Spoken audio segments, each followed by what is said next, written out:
Tu es complètement fou. Tout le monde te déteste maintenant. Tout le monde déteste Israël. » Maintenant, quand vous entendez cette citation, la liste des personnes à qui vous pourriez l'attribuer se limite probablement à ceux qui passent leur carrière politique à s'opposer à l'État juif. Il est peu probable que cela commence par Donald Trump. Et pourtant, ces mots sont bien les siens lors d'un appel avec le Premier ministre israélien Benjamin Netanyahou, qui a finalement conduit à un cessez-le-feu fragile entre Jérusalem et le Hezbollah. Comme c'est à peu près la procédure standard pour les cessez-le-feu, en 2026 personne n'est vraiment d'accord sur ce qui a été exactement convenu, donc qui sait combien de temps cela va durer. Pendant ce temps, les forces israéliennes sont toujours bien à l'intérieur du Liban. Leur ministre de la Défense a ouvertement évoqué l'idée d'adopter l'approche de type Gaza dans certaines zones du sud du pays, et Trump a déclaré qu'il avait réussi à convaincre Jérusalem d'annuler ce qu'il a décrit comme un raid majeur de Tsahal sur Beyrouth, même s'il a publiquement réprimandé Netanyahou. Alors attachez vos ceintures, mesdames et messieurs, cette mise à jour est vraiment complètement folle. La vidéo d'aujourd'hui vous est présentée par CyberGhost VPN. Je crois que les gens surestiment beaucoup la confidentialité d'Internet. La personne moyenne se connecte probablement à un Wi-Fi public dans un aéroport appelé Wi-Fi gratuit. Cette fois, c'est vrai, ce n'est certainement pas un hacker. Et ils tapent leur mot de passe, ils consultent leur compte bancaire et ils espèrent que l'univers leur sera favorable. Ce ne sera pas le cas. Pendant ce temps, votre fournisseur d'accès à Internet, des réseaux aléatoires, des sites web et surtout la moitié de l'écosystème Internet moderne suivent discrètement tout ce que vous faites en ligne. C'est pourquoi je recommande CyberGhost VPN. CyberGhost chiffre votre trafic et le fait passer par des serveurs sécurisés dans plus de 100 pays, rendant vos activités en ligne bien plus difficiles à suivre. Et le meilleur, c'est que c'est extrêmement simple. Vous l'activez et soudain, utiliser le Wi-Fi d'un hôtel ou le réseau d'un aéroport ne donne plus l'impression de confier vos données à des inconnus. Cela vous permet également d'accéder à des contenus géobloqués sur des plateformes de streaming comme Netflix, Amazon Prime et Disney+, ce qui est utile puisque, apparemment, les accords de licence ont été conçus par des royaumes médiévaux. Et un seul abonnement fonctionne sur jusqu'à 7 appareils, donc vous pouvez protéger votre téléphone, ordinateur portable, tablette, peu importe, et il vous en restera encore assez pour votre famille ou vos amis. CyberGhost suit une stricte politique de non-conservation des logs, donc même eux ne surveillant pas vos activités en ligne. Honnêtement, c'est juste l'une de ces choses auxquelles on ne pense pas vraiment jusqu'à ce qu'on réalise à quel point notre vie se passe en ligne aujourd'hui. Alors rendez-vous sur cyberghostvpn.com/cyberghostvpn.com/warfront pour obtenir CyberGhost VPN avec 84% de réduction plus 4 mois supplémentaires, le tout garanti satisfait ou remboursé pendant 45 jours. Protégez votre vie privée et accédez à du contenu mondial avec CyberGhost VPN. 84% de réduction et 4 mois gratuits. Garantie de remboursement de 45 jours. Rendez-vous sur cyberghostvpn.com/warfront. Maintenant, reprenons l'épisode. Pendant presque toute la durée de la guerre avec l'Iran, un autre conflit a eu lieu, recevant beaucoup moins d'attention. La campagne d'Israël contre le Liban. Pour vous situer, peu après le début des campagnes américaines et israéliennes contre la République islamique, le Hezbollah libanais a rejoint le conflit. Ils ont commencé à lancer des roquettes depuis le sud du Liban vers Israël, entraînant tout le pays dans une nouvelle guerre. Israël, ce qui n'a surpris absolument personne, a d'abord riposté en attaquant les positions du Hezbollah dans le sud du Liban, mais a progressivement élargi ses frappes pour inclure la vallée de la Bekaa à l'est du pays, ainsi que la capitale, Beyrouth. Jusqu'à présent, près de 3500 personnes ont été tuées et plus de 10 000 blessés. Cela allait toujours être un moment décisif pour le Liban.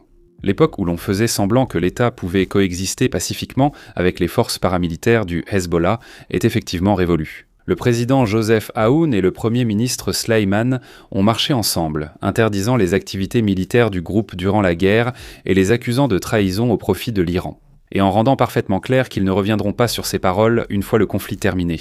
Pour Israël, cependant, cette attitude a été jugée trop peu, trop tard. Les attaques depuis le territoire libanais ne sont pas nouvelles. Jérusalem a eu du mal à trouver un moyen efficace de les contrer depuis près d'un demi-siècle, Israël ayant auparavant occupé d'importantes parties du Liban pendant près de 2 décennies. Après un conflit en 2024, ils ont lancé avec le gouvernement à Beyrouth un processus pour désarmer définitivement le Hezbollah. Et malgré les efforts des forces armées libanaises, ou FAL pour y parvenir, le groupe a survécu. Selon certaines estimations, il se réarmait en réalité plus rapidement dans d'autres parties du pays que l'armée n'arrivait à les désarmer dans le sud. Depuis la dernière guerre, Jérusalem a adopté certaines positions parmi les plus maximalistes. Des hauts responsables israéliens, dont le ministre de la Défense, réclament une zone de sécurité façon Gaza. Le ministre des Finances d'extrême droite, Bezalel Smotrich, est allé plus loin, prônant l'annexion totale du pays jusqu'au fleuve Litanie. Si cela était mis en œuvre, cela représenterait une perte d'environ 10% du territoire total du Liban. Ce n'était pas seulement un concept abstrait, quelque chose qui n'existe que sur le papier, dans les bureaux des planificateurs de guerre à Jérusalem. Au printemps, les forces de défense israéliennes ont massivement déployé des soldats dans le sud du Liban. Les chiffres classifiés atteindraient en plusieurs dizaines de milliers de troupes.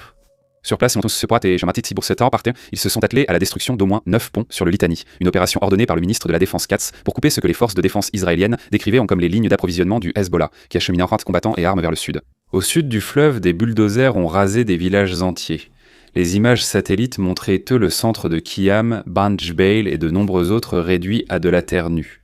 Les forces de défense israéliennes ont trouvé des armes et des tunnels sous des maisons civiles, une tactique utilisée par le Hezbollah et le Hamas pour compliquer les interventions. Depuis, des zones toujours plus vastes ont été évacuées, les plus grands ordres d'évacuation ayant été émis le 27 mai pour de larges parties du pays, dont la ville de Ta, l'une des plus anciennes villes habitées en continu au monde. Les estimations actuelles situent le nombre de déplacés à plus d'1 million. Étant donné que l'ensemble du Liban compte seulement environ 6 millions d'habitants, c'est un chiffre stupéfiant. L'avancée de Tsahal fin de semaine dernière montre combien cette guerre est inédite. Pour la première fois depuis 2000, Tsahal est allé au nord du Litanie. En moins de 48 heures, la brigade Gilani avait pris le château de Beaufort, d'une importance stratégique, une forteresse datant de l'époque des croisades, qui a longtemps servi de symbole à la précédente occupation israélienne de 18 ans. La facilité avec laquelle ils ont pu le capturer témoigne de la position affaiblie du Hezbollah. Tsahal avait d'ailleurs complètement échoué lors de sa première tentative de reprendre le château en 1980. Ce n'est qu'en 1982, 2 ans plus tard, qu'ils ont réussi, perdant 6 soldats face à l'Organisation de libération de la Palestine alors présente. Cette fois-ci, cela s'est passé sans combat apparent. Netanyahou, quant à lui, se tenait à la frontière nord et a qualifié cela de coup écrasant, donnant ensuite l'ordre d'approfondir et d'élargir les opérations. Malgré tout le territoire pris, Israël n'a pas réussi à stopper les tirs.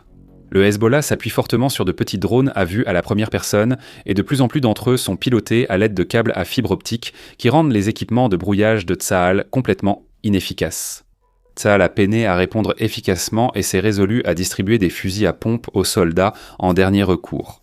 Ces derniers jours, le Critical Threats Project a rapporté que le Hezbollah élargit continuellement la portée de ses attaques de missiles, en frappant des zones plus densément peuplées, plus en profondeur dans le pays, y compris la ville de Carmiel et les banlieues surpeuplées à l'extérieur de Haïfa. Si ce conflit est largement passé inaperçu, les discussions entre Beyrouth et Jérusalem ont été absolument invisibles. Elles sont en cours et, selon les rapports, semblaient initialement prometteuses. La prochaine vague de négociations doit se conclure à Washington demain après-midi. La question est maintenant de savoir si elles offriront un répit ou inaugureront une nouvelle phase dans cette guerre peu médiatisée. Avant d'aborder la prochaine phase de cette guerre peu médiatisée, parlons de notre nouveau site pour les abonnés, Frontstoko. Et oui, je sais que vous avez probablement l'impression d'avoir déjà entendu tout cela, mais croyez-moi quand je vous dis que Fronts est maintenant plus grand, plus élégant et, oserais-je le dire, plus séduisant qu'avant, même si je ne devrais probablement pas. C'est un site web et pas ce genre de site web. Au départ, nous avons lancé Frontstoko comme un endroit où les fans de Warfront pouvaient retrouver encore plus d'analyses qu'ils aiment ici sur la chaîne principale, mais maintenant c'est devenu quelque chose de bien plus grand et beaucoup plus geek. En plus de 2 vidéos exclusives hebdomadaires, nous proposons désormais 3 articles approfondis par semaine, rédigés par des experts, couvrant des sujets comme l'impact des frappes ukrainiennes sur la logistique russe ou la crise au Mali. Dès cette semaine, nous publierons aussi chaque mois des documentaires au format long métrage.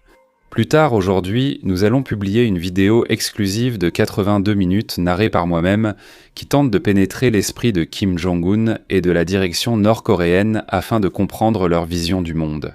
Comme je l'ai dit, c'est vraiment du contenu de passionné et il ne sera disponible que sur Frontstoko. Si vous voulez le regarder, il faudra vous abonner. Et un abonnement ne coûte que 5 $ par mois ou 50 $ par an. C'est Frontstoko. Et maintenant, retour au feu et à la fureur qui consument le Liban. Dans toute discussion sur le Moyen-Orient, il est presque impossible de ne pas mentionner l'Iran, et celle-ci ne fait pas exception. Depuis la fin apparente de l'opération Epic Fury, la campagne militaire de Washington contre la République islamique au début du mois d'avril, un débat subsiste sur les parties concernées par le cessez-le-feu. Au centre du débat se trouve le petit Liban. L'inclusion du Liban dans l'accord dépend largement de la personne à qui vous faites confiance. Le Pakistan, qui a servi de médiateur lors des discussions, affirme que oui, le Liban faisait bien partie de l'accord, mais il ne semble pas exister de documents signés conjointement qui précisent ce qui a été convenu au départ. Ensuite, les choses se sont divisées.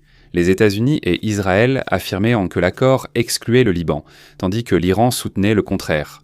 Beyrouth, de son côté, a toujours soutenu que l'Iran n'était pas autorisé à négocier en son nom. Téhéran a tout intérêt à garder cette position, le Hezbollah étant l'un de ses rares alliés et un pilier de sa stratégie de défense militaire régionale. Surtout en réponse à la récente escalade d'Israël au Liban, Téhéran en a fait une ligne rouge non négociable. Si Washington veut un accord, Israël devra cesser ses opérations. Sur le papier, ce n'est pas nouveau, mais hier, le 1er juin, Téhéran a exécuté ses menaces.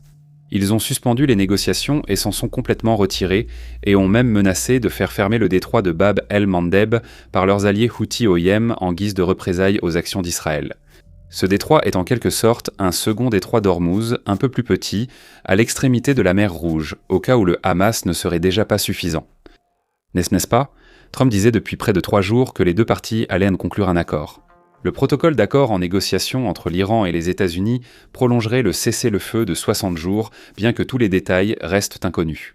Pendant un moment, au cours du week-end, le président semblait convaincu qu'un accord était imminent, allant jusqu'à dire qu'il levait le blocus américain du détroit d'Ormuz, bien que l'ordre effectif de le faire n'ait jamais été donné. Donald Trump n'a pas souvent évoqué le Liban, donc il est difficile de mesurer son intérêt, mais il a rencontré l'ambassadrice de Beyrouth aux États-Unis lors de négociations avec l'homologue israélien, et elle lui a fait bonne impression. Tout le monde souriait quand elle lui a dit qu'elle voulait son aide pour rendre sa grandeur au Liban. Dans l'ensemble, il semble déterminé à amener les Libanais et les Israéliens à parvenir à un accord, en partie pour aider le Liban, en partie pour présenter une forme de succès issue de sa campagne au Moyen-Orient, et en partie pour que cela cesse d'être un obstacle dans les négociations avec l'Iran. Tout cela rend le choix du moment par l'escalade israélienne encore plus difficile à voir comme une simple coïncidence. Netanyahou était déjà furieux à propos de l'accord avec l'Iran lui-même, ou du processus pour y parvenir. Axios a rapporté qu'après un appel avec Trump le 20 mai, il était hors de lui et poussait fortement pour reprendre les opérations militaires contre l'Iran plutôt que de négocier. En quelques jours, la campagne au Liban s'est intensifiée au maximum, tout cela se déroulant dans la même période que ce mémorandum et les discussions Israël-Liban prévues pour cette semaine. Pour l'aile annexionniste de la coalition de Netanyahou, faire exploser les deux pistes en même temps sert le même objectif. Aucun gouvernement libanais, surtout souverainiste radical, n'acceptera de ratifier la perte de son territoire et aucun accord avec l'Iran ne sera conclu tant que ces opérations se poursuivent. En tenant compte de tout cela, Trump n'a sûrement pas apprécié l'échec des négociations avec l'Iran, cette fois provoqué par la campagne de Jérusalem. Mais même selon les critères de 2026 où plus rien ne surprend, la nouvelle qui est tombée hier était vraiment incroyable. C'est exact, il est temps d'évoquer ce fameux appel téléphonique. L'appel téléphonique. Beaucoup de choses peuvent être dites sur Donald Trump. Ce que vous en pensez dépendra beaucoup de vos opinions, mais quelqu'un qui critique souvent Israël ne sera probablement pas en haut de votre liste. Cette réputation a été bien méritée tout au long de ses 2 mandats présidentiels. Trump a été l'un des présidents américains les plus constamment pro-Israël de l'histoire. Cette récompense lui a aussi donné une influence sur Israël que les autres présidents n'avaient pas, et il s'en est servi pour freiner Jérusalem quand cela l'arrangeait. L'exemple le plus médiatisé a eu lieu après la guerre de 12 jours de l'été dernier. Israël était prêt à lancer immédiatement une campagne totale contre la République islamique, mais Trump a insisté pour qu'il tente des négociations.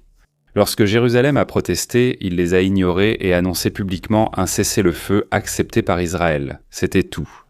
Cette fois-ci, Trump a appelé Netanyahou pour lui dire ce dont il avait besoin au Liban, à savoir un autre cessez-le-feu, et il était prêt à contacter le Hezbollah afin de parvenir à un accord bilatéral où les deux parties accepteraient de cesser les attaques.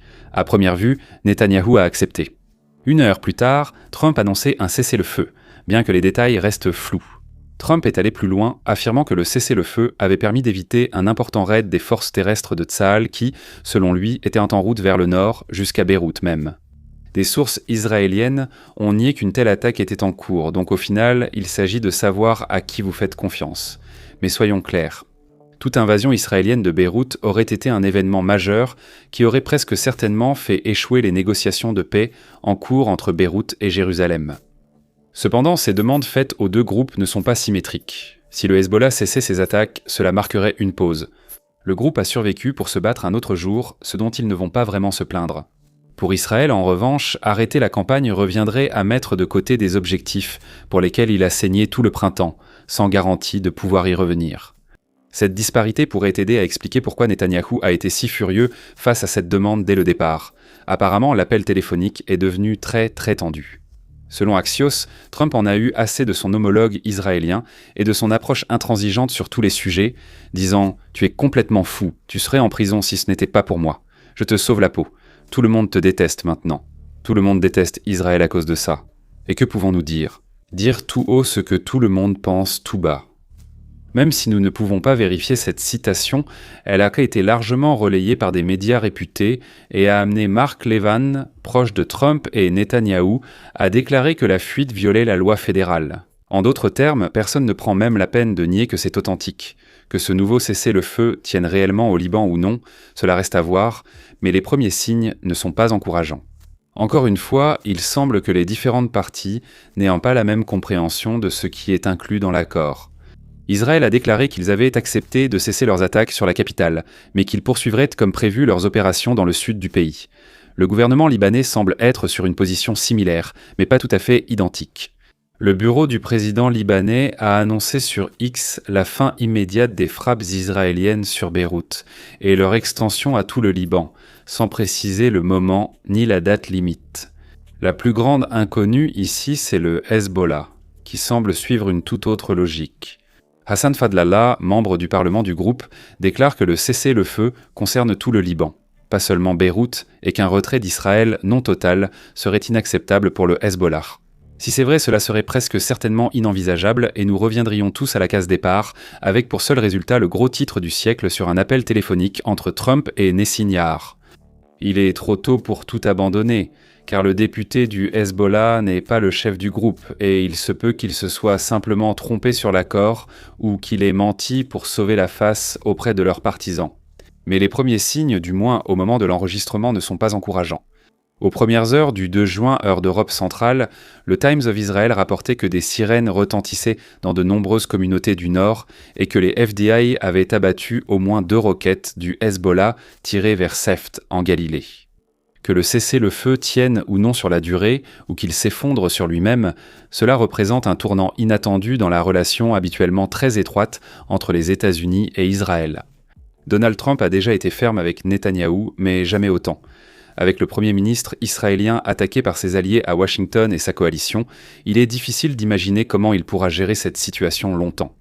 Depuis son retour au pouvoir, Netanyahou a dû affronter un nombre immense d'adversaires en même temps, et pendant un moment, il semblait qu'il pourrait réussir à s'en sortir. Or, son allié le plus proche vient de lui dire d'aller se faire voir, et le monde entier a entendu le message. La question de savoir où cela laisse la relation entre Trump et Netanyahou, ainsi que la guerre qu'ils sont censés mener ensemble, à laquelle aucun des deux ne semble vraiment prêt à répondre. Et le reste d'entre nous ne le saura probablement que lorsque, et si, les bombes recommencent à tomber. Merci de regarder. Allez voir ce reportage sur la Corée du Nord et Kim, il est excellent. Il faut être membre de France, mais ça en vaut la peine, je vous le promets.